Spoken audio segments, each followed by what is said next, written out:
Hello friends, स्वागत है आपका मेरे यूट्यूब चैनल कॉमर्स ज्ञान हिंदी में। यदि अभी तक आपने हमारा चैनल सब्सक्राइब नहीं किया है तो चैनल को जरूर सब्सक्राइब करें, साथ में बेल आइकन को भी प्रेस करें और हमारे टेलीग्राम चैनल के साथ जुड़ना ना भूलें। डिस्क्रिप्शन में लिंक दिया गया है। तो हम आपके लिए लेकर आए हैं यूजीसी नेट कॉमर्स के प्रीवियस ईयर क्वेश्चंस, बिल्कुल चैप्टर वाइज और ईयर्स वाइज दिए गए हैं।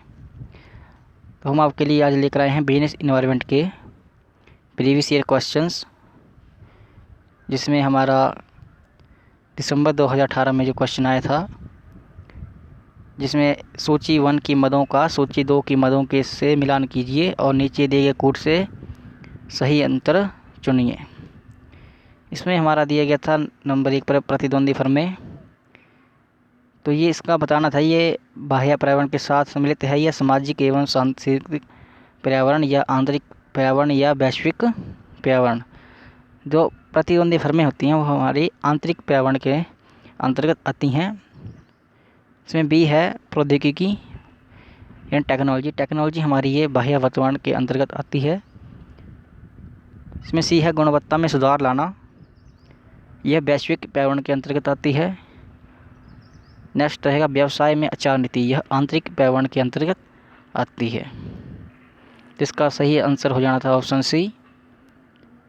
नेक्स्ट है औद्योगिक नीति 1956 की निम्नलिखित घटनाक्रमों के किस संयोजन से प्रेरणा मिली। इसमें आपके सामने 4 ऑप्शन दिए गए थे, इनमें से आपको बताना था कौन कौन सी ये सही हैं। तो इसका ऑप्शन बी 1, 2 और 4 यानी भारत के संविधान का अंतरीकरण, आर्थिक आयोजन का क्रियान्वयन और लास्ट 4th सार्वजनिक क्षेत्र में निवेश के लिए पर्याप्त कोष की उपलब्धता। ये 2 क्वेश्चन बिजनेस इन्वायरमेंट से दिसंबर 2018 के एग्ज़ाम में पूछे गए थे। अब देखते हैं जुलाई 2018 में जो क्वेश्चन आए हैं।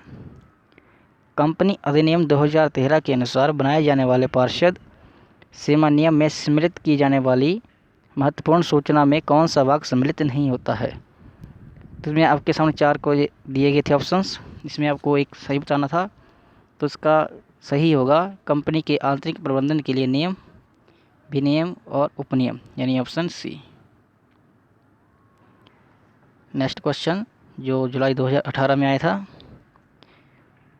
उपभोक्तावाद के संबंध में निम्नलिखित में से कौन सा कथन सही नहीं है। इसमें आपको बताना था जो उपभोक्तावाद है यानी उपभोक्ता संरक्षण में सरकार की कोई भूमिका नहीं है, क्योंकि यह केवल व्यावसायिक संगठनों का हिस्सा है। तो यह बिल्कुल सरासर बात गलत है। उपभोक्ता संरक्षण अधिनियम 1956 इस सरकार द्वारा ही पारित किया गया था सबसे पहले। अब इसके संबंध में लेटेस्ट उपभोक्ता अधिनियम 2013 भी आ चुका है। देखते हैं नेक्स्ट क्वेश्चन, निम्नलिखित में से कौन सा नीति आयोग द्वारा अपनाए गए दृष्टिकोण में शामिल नहीं है। उसमें रहेगा पंचवर्षीय आयोजन दृष्टिकोण। हमारे नीति आयोग जो नीतियाँ जो आपके सामने नई बनाता है, तो उसके जो दृष्टिकोण अभी लेटेस्ट में बनाया गया है उसमें कौन सा नहीं है। तो उसमें हमारा पंचवर्षीय आयोजना दृष्टिकोण जो है सम्मिलित नहीं है। तो नेक्स्ट क्वेश्चन, निम्नलिखित में से 1991 के बाद औद्योगिक नीति परिवर्तनों की कौन सी प्रमुख विशेषता नहीं है। तो इसमें ऑप्शन रहेगा डी, अधिकतर उद्योगों में सार्वजनिक क्षेत्र के लिए एक अधिकार या प्रदान स्थिति तथा सार्वजनिक क्षेत्र द्वारा अर्थव्यवस्था का नियंत्रण शीर्ष पर नियंत्रण।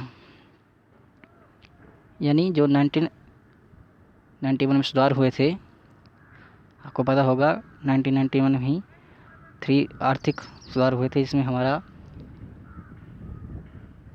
पूंजीकरण, समाजीवाद और मिश्रित अर्थव्यवस्था, इन तीनों अर्थव्यवस्थाओं के संबंध में ही जैसे हमारा हुआ था उदारीकरण, वैश्वीकरण और निजीकरण। यह प्रमुख सुधार 1991 में किए गए थे। तो इस संबंध में ही क्वेश्चन पूछा गया था कि कौन सी प्रमुख विशेषता उनमें से नहीं है। नेक्स्ट क्वेश्चन है, केंद्रीय बैंक निम्नलिखित में से किस नीति के माध्यम से अर्थव्यवस्था में बचत, निवेश और उपभोक्ता द्वारा खर्च किए जाने वाले उल्लेखनीय रूप से प्रभावित कर सकता है। तो जहाँ पर भी बचत, निवेश और उपभोक्ता खर्च की बात होगी वह मौद्रिक नीति के अंतर्गत ही आता है। क्योंकि इसमें मुद्रा को अंकित किया जाता है और जो हमारी राजकोषीय नीति है उसमें सरकार अपने खर्चों को करती है, उसके बारे में जानकारी उपलब्ध कराती है। तो इसमें हमारा नेक्स्ट क्वेश्चन आया था, निम्नलिखित में से कौन सी पूंजीवाद की विशेषता नहीं है, कैपिटलिज्म की कौन सी यहाँ पर फीचर्स नहीं है। इसमें एक ऑप्शन बी रहेगा, देश में उत्पादन के प्रमुख साधन या तो सरकार के स्वामित्व में या उनका उपयोग सरकार द्वारा नियंत्रित है। तो ये बिल्कुल गलत है। जो हमारा पूंजीवाद है उसमें हमारा अधिक से अधिक नियंत्रण जो है प्राइवेट हाथों के होता है, इसमें सरकार का कोई भी लेना देना नहीं होता है। सरकार के लिए इसमें कुछ भी नहीं है, इस पर पूर्ण नियंत्रण होता है वो प्राइवेट लोगों का ही रहता है। अभी देखते हैं नवंबर 2017 में जो क्वेश्चन आए थे, व्यवसाय के सूक्ष्म परिवेश के संबंधित सूची 1 और सूची 2 की मदों को सम्मिलित कीजिए तथा सही मिलान के कूट को बताइए। इसमें आपको बताना था आर्थिक पर्यावरण, इसमें डायरेक्ट बता देते हैं, ऑप्शन ए सही रहेगा और क्वेश्चन नंबर 10 में हमारा ऑप्शन भी ए ही ठीक रहेगा। अब देखते हैं जनवरी 2017 में जो क्वेश्चंस आए थे, तो इसमें आपके सामने 2 कथन दिए जाते हैं, इनमें से आपको बताना था कौन सा कथन सही है कौन सा गलत है। तो इसमें आप देख सकते हैं इसमें ऑप्शन बी कथन 1 और कथन दोनों सही हैं। इसको आप आसानी से पढ़ सकते हैं वीडियो को पॉज करके। अब देखते हैं जुलाई 2016 में जो क्वेश्चन आए थे, निम्नलिखित में से कौन उपभोक्तावाद निवारण व्यवस्था का एक मंच नहीं है। तो इसमें हमारा स्थानीय मंच जो उपभोक्तावाद विवाद निवारण व्यवस्था का एक मंच नहीं है। इसमें हमारा क्वेश्चन नंबर 13 रहेगा। इसमें भी आपके सामने अजम्पशंस और रीजन दिए गए हैं। इसमें आपको बताना था कि कौन सा अजम्पशन सही है या रीजन गलत है। तो इसका ऑप्शन सी रहेगा ठीक, ए सही है परंतु आर गलत है। तो क्वेश्चन नंबर 14, इसमें से आपको फिर से सूची 1 और सूची 2 को आपस में मिलाना था। तो उसका ऑप्शन बी 3, 1, 2, 4 बिल्कुल सही रहेगा। अब देखते हैं दिसंबर 2015 में जो बिजनेस इन्वायरमेंट से क्वेश्चन आया था, निम्नलिखित में से कौन सा भारतीय राजकोषीय नीति का मुख्य उद्देश्य नहीं है। तो उसका ऑप्शन ए अर्थव्यवस्था की तरलता में वृद्धि, यह इसका मुख्य उद्देश्य नहीं है। अर्थव्यवस्था की तरलता का जो सवाल है वो मुख्यतः मौद्रिक नीति में ही आता है। जून 2015 में जो क्वेश्चन आया था, निम्नलिखित में से राजकोषीय नीति के उपायों की पहचान कीजिए। तो जो राजकोषीय नीति है वो सार्वजनिक व्यय पर आधारित है और हीनार्थ प्रबंधन पर है और क्वेश्चन 4 कराधान यानी टैक्सेशन पर संबंधित है। तो उसमें हमारा ऑप्शन डी 1, 3 और 4 सही रहेगा। अब देखते हैं दिसंबर 2014 में जो आया था क्वेश्चन नंबर 17, श्रमिकों के प्रति संगठन के स्वामित्व या उत्तरदायित्व में समावेशित है। इसमें आपसे 3 दिए गए हैं और नेक्स्ट 4, 5 ये दिए गए ऑप्शन। इसमें आपका 1, 2, 3 और 5 बिल्कुल सही रहेगा। यदि 1, 2, 3 की बात करें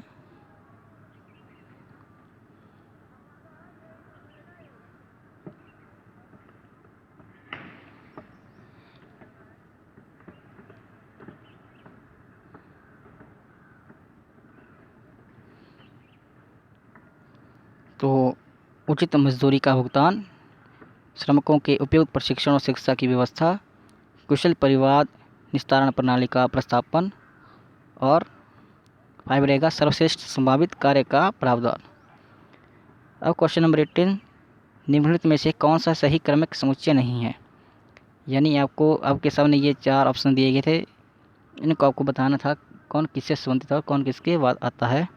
इसमें हमारा रहेगा ऑप्शन डी, समष्टि वातावरण के बाद हमारा बाह्य वातावरण, इसके बाद ग्राहक, इसके बाद व्यावसायिक विकास की संभावनाएं आती हैं। इसमें आगे नेक्स्ट क्वेश्चन है हमारा क्वेश्चन नंबर 19, व्यवसाय का आंतरिक वातावरण सम्मिलित करता है। तो जो व्यवसाय का आंतरिक वातावरण हमारा वो व्यावसायिक नैतिकता और नैतिक मानक, व्यावसायिक और प्रबंधकीय नीतियाँ, व्यावसायिक विकास की संभावना और औद्योगिक संबंध आंतरिक वातावरण ये हमारा सम्मिलित करता है। इसमें हमारा ऑप्शन डी 1, 2, 3 और 5 बिल्कुल सही हो जाएगा। अब देखते हैं नेक्स्ट क्वेश्चंस।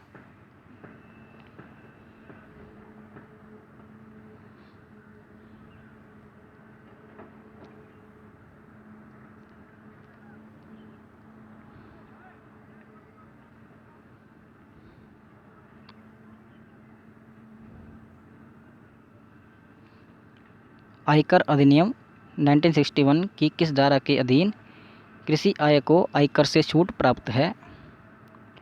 इसमें आपको बताना था, इसका ऑप्शन रहेगा बी, सेक्शन 10 की सब सेक्शन 1 में जो 1961 आयकर अधिनियम है उसके अधीन कृषि आय को आयकर से बिल्कुल छूट प्राप्त है। इसमें क्वेश्चन नंबर 21 आपके सामने दिया गया है, इसमें आपको सम्मिलित करना था, तो इसका ऑप्शन सी बिल्कुल सही रहेगा, 3142। और नेक्स्ट क्वेश्चन की यदि बात करें तो उसमें निम्नलिखित कौन सा सत्य कथन सत्य है, ये आपको बताना था। तो उपभोक्ता संरक्षण अधिनियम के अंतर्गत स्थापित उपभोक्ता कोर्ट अपनी अवमानना के लिए दंड नहीं दे सकता है। तो यह बात बिल्कुल सही है। यदि उपभोक्ता संरक्षण अधिनियम के अंतर्गत स्थापित उपभोक्ता कोर्ट अपनी अवमानना के लिए दंड नहीं दे सकता है। क्वेश्चन नंबर 20 देखिए, प्रतिस्पर्धा अधिनियम यानी कंपटीशन एक्ट 2002 क्या क्या नियंत्रण करता है? तो उसमें प्रतिस्पर्धा विरोधी अनुबंध और विलयन एवं समविलयन ये दोनों नियंत्रित करता है। इसमें ऑप्शन सी, ए और बी दोनों सही हो जाएगा। अब देखते हैं नेक्स्ट क्वेश्चंस। निम्नलिखित में से कौन सा कथन सत्य है? आपको यहाँ पर बताना था, इसमें ट्रेडमार्क्स अधिनियम 1999 सेवाओं पर लागू नहीं होता है, यह कथन बिल्कुल सत्य है। अब देखते हैं क्वेश्चन नंबर 25। उपभोक्ता अधिनियम संरक्षण अधिनियम 1986 के अंतर्गत डिस्ट्रिक्ट फॉर्म के समक्ष शिकायत करने की समय सीमा है। तो इसमें हमारी कोई भी समय सीमा नहीं रहती है। यदि आपके साथ कुछ भी समस्या हुई है तो उसे आप जब भी समय लगे आप अपनी रिपोर्ट दर्ज करवा सकते हैं। निम्नलिखित में से कौन सा अधिनियम भारत में कारोबार के विधिक वातावरण का तत्व नहीं है? इसमें हमारा औषध एवं श्रृंगार प्रसाधन अधिनियम 1940 एवं खाद्य अप्रमिश्रण निरोध अधिनियम 1954 ये दोनों ही वातावरण का तत्व नहीं है। यदि क्वेश्चन नंबर 27 की बात करें, भारत के कई राज्यों में बिजली की तीव्र कमी है, यह किस प्रकार के व्यावसायिक वातावरण की समस्या को प्रकट करता है? तो इसका साधारण सही आंसर रहेगा आर्थिक, यानी जब हमारे पास अर्थव्यवस्था हमारी ठीक रहेगी, अर्थव्यवस्था में ठीक पैसा आएगा तो हम उसको इन्वेस्ट करेंगे, और जब हमारी अर्थव्यवस्था में ही पैसे नहीं होंगे तो हम इन्वेस्ट नहीं कर पाएंगे और जनता को अच्छी सुविधाएं नहीं दे पाएंगे। अब देखते हैं नेक्स्ट क्वेश्चन।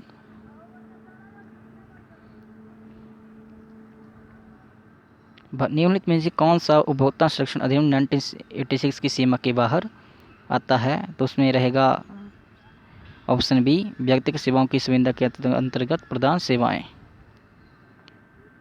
नेक्स्ट क्वेश्चन रहेगा, निम्नलिखित में से कौन सा प्रतियोगिता अधिनियम 2002 द्वारा विनियमित नहीं होता है? तो इसमें है सीधा सा ऑप्शन सी, चिकित्सीय असावधानी, यह इसके अंतर्गत नहीं आता है।